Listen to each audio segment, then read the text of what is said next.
Welcome back students. ये question पूछा गया था 2011 के गेट एग्जाम में 2 मार्क्स के लिए।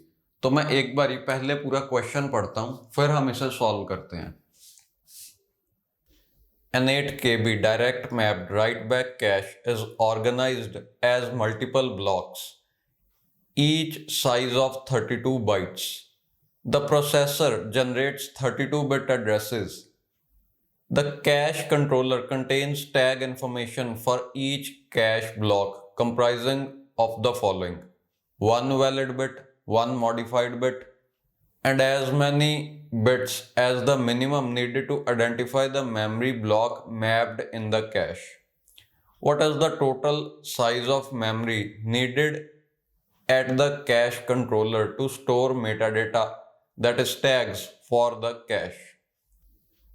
ओके, तो यहां पे आपसे पूछा गया है कि अगर एक direct mapped cash right back policy को यूज कर रही है और वो 8 KB की है, ऐसी कैश में टैग डायरेक्टरी साइज क्या होगा अगर ब्लॉक 32 बिट्स का है और फिजिकल एड्रेस भी 32 बाइट्स का है, फिजिकल एड्रेस 32 बिट्स का है। लास्ट लाइन आप नोट करो, आपसे पूछा गया है What is the total size of memory needed at cache controller to store metadata?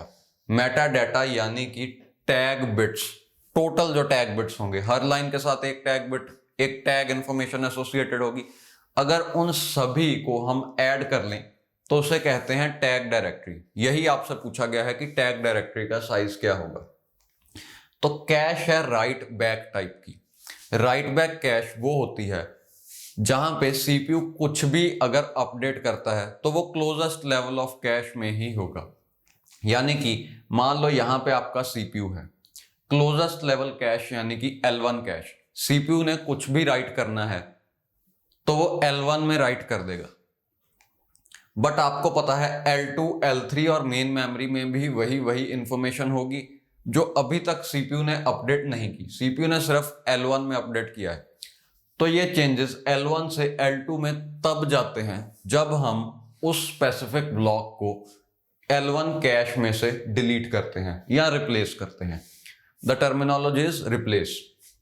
Okay, तो जब हम ब्लॉक्स को रिप्लेस करते हैं उस वक्त हमें चेक करना पड़ेगा क्या सीपीयू ने इस ब्लॉक में कुछ चेंज किया था या कुछ राइट किया था या नहीं। उसी वजह से हम कुछ एक्स्ट्रा इंफॉर्मेशन हर ब्लॉक के साथ मेंटेन करेंगे, जो कि हैं ये 2 bits for this question. Actually काफी सारी बिट्स होती हैं जो हम थ्योरी लेक्चर्स में बहुत बार डिस्कस कर चुके हैं।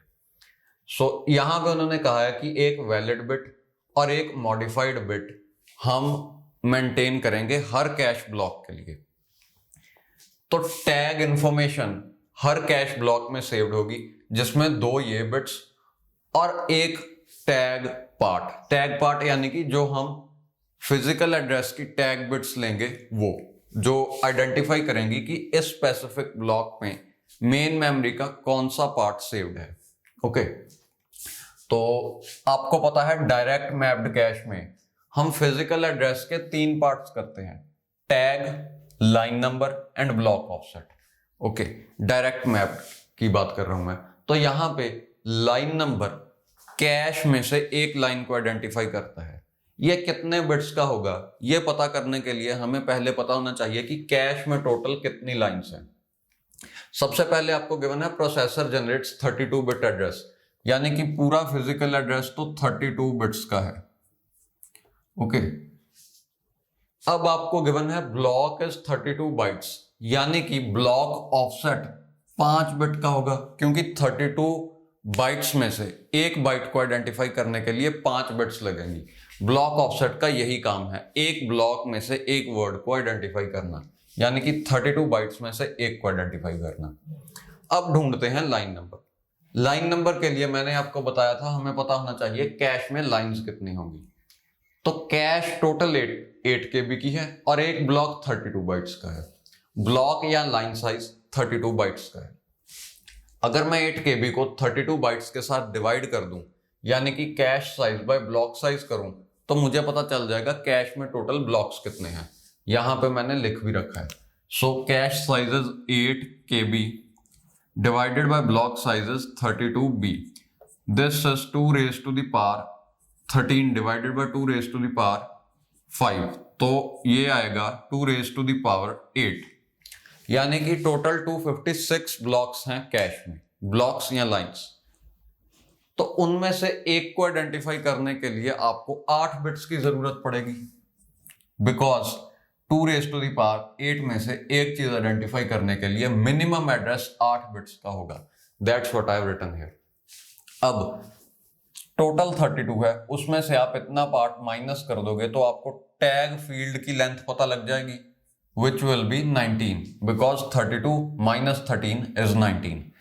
तो हम 19 बिट का एक टैग सेव कर रहे हैं हर एक कैश लाइन के लिए। ओके, तो टैग इंफॉर्मेशन टोटल कितने बिट्स की होगी? 19 बिट्स तो ये वाली, ओके, प्लस 2 बिट्स एक्स्ट्रा जो मेटा डाटा हम सेव कर रहे हैं, ये हो गया टोटल 21 बिट्स। मतलब हर कैश लाइन के साथ 21 बिट्स सेव की गई हैं। अब देखो टोटल कैश लाइन्स या ब्लॉक्स हमने कैलकुलेट किए थे 256 हैं, हर एक के साथ 21 बिट्स हम सेव कर रहे हैं।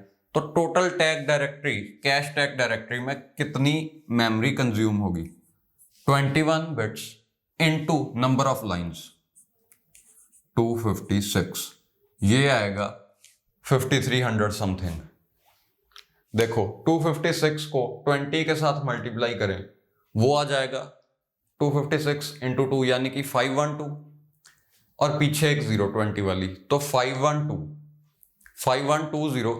अगर 256 को 20 के साथ मल्टीप्लाई करें और अगर 21 के साथ मल्टीप्लाई करना हो तो 5120 प्लस 256, यानी कि 5120 से अराउंड 250 ज्यादा आ रहा है आपका आंसर। तो सीधा सीधा पहले 3 ऑप्शंस को रिजेक्ट कर सकते हो, बचा ऑप्शन डी जो कि है 5376। तो आपका आंसर है 5376। ओके, और वैसे भी देख ही रहा है, लास्ट 2 डिजिट्स को मल्टीप्लाई करो तो आंसर आपका 6 से एंड होगा। इस तरह से भी आप सभी ऑप्शंस को रिजेक्ट करके एक सिलेक्ट कर सकते हो। सो आई थिंक मैंने यहां पे कुछ भी मिस नहीं किया है। लेट मी सी, या that's all about this question. तो यहां पे टैग डायरेक्टरी का साइज होगा 5376 बिट्स, क्योंकि 21 भी बिट्स में है और इसका कोई यूनिट नहीं है, तो 256 into 21 bits. Okay, so I hope to see you in the next videos also.